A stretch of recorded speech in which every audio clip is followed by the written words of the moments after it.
Hello traders, you are welcome back to another breakdown of smart money concepts. Now in this video, we are diving into the ICT Breaker Block Strategy. Okay, it's one of the most overlooked but powerful tools to understand institutional price movements. So what exactly is a breaker block? Well, a breaker block forms when price invalidates a previously respected order block. Essentially, it tells us that the market is shifting direction and that institutional traders have decided to move liquidity in the opposite way.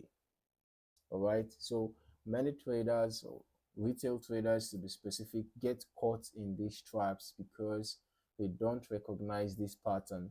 But once you understand it, you'll start to see the real story behind price movement.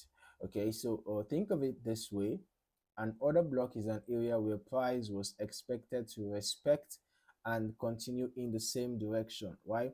For example, you can see that we had a break of structure around here, right?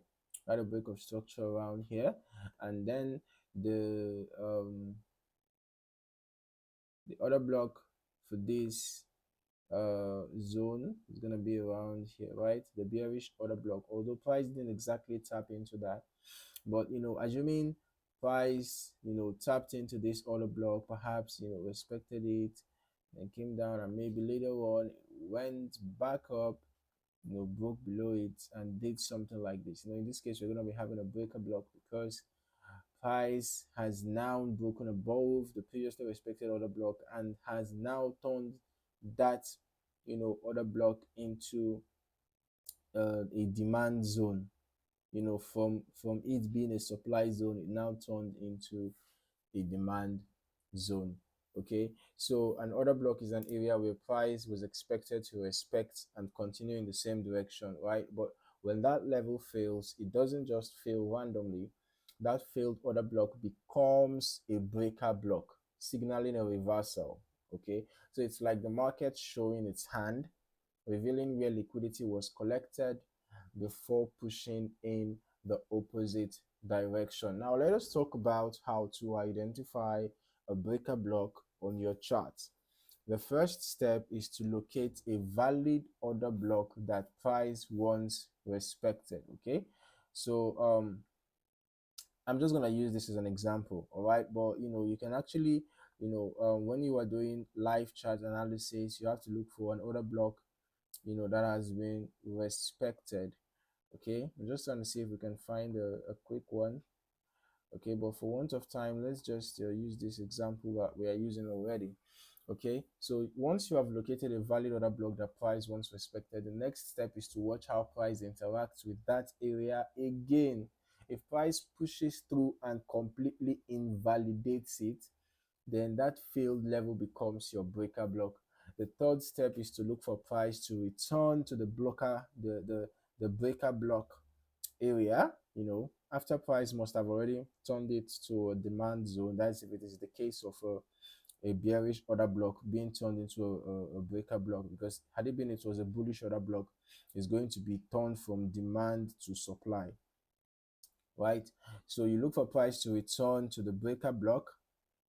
This is often where institutional traders re-engage, creating a new entry point for the move in the opposite direction. All right. So breaker blocks are not standalone. Okay, they work best when combined with overall market structure, liquidity grabs, and clear price action.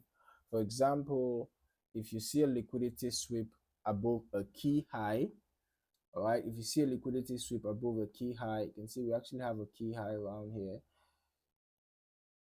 this zone. Okay, so if you see a liquidity sweep above a key high, followed by price invalidating an order block and forming a breaker block, that is a strong sign of institutional intent. This is the kind of setup you want to pay attention to because it shows you where the big players are likely operating. The beauty of the ICT breaker block strategy is that it gives clarity. Instead of guessing or relying on lagging indicators, you are ready. You are reading the raw movements of the market. You are seeing how and why price changes direction, and that understanding gives you an edge. Okay, so to make this work for you, just practice marking breaker blocks in historical charts. Okay, you see how often price comes back to those areas and how it reacts. All right, over time you'll develop confidence in spotting them in real time. Okay. Okay, so now I want to I really want to spot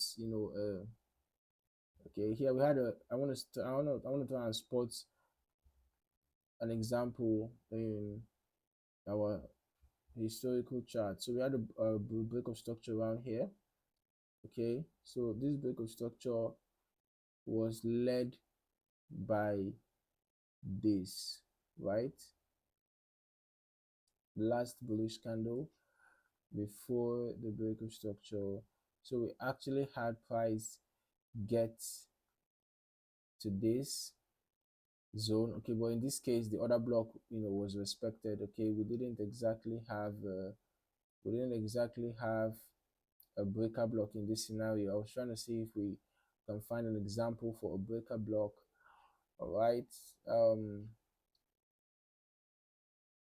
Okay, let's see.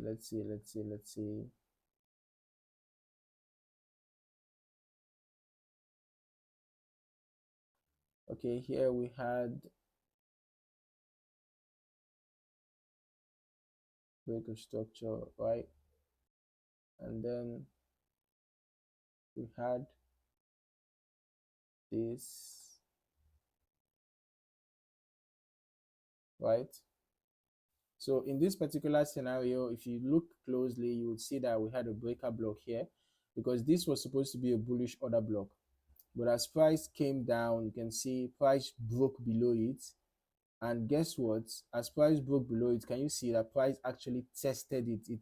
It turned from a demand zone into a supply zone. So can you see that price came back, tested this zone, got rejected, and it came down.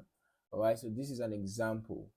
Okay, so if you found this breakdown helpful, make sure to hit the like button and subscribe for more smart money concepts, strategies explained simply. Turn on notifications so you never miss a detailed breakdown of how institutions move the market. That is it for this session on the ICT Breaker Block Strategy. Keep practicing, keep refining, and soon these concepts will become second nature to your trading. Thank you for watching. See you in the next video.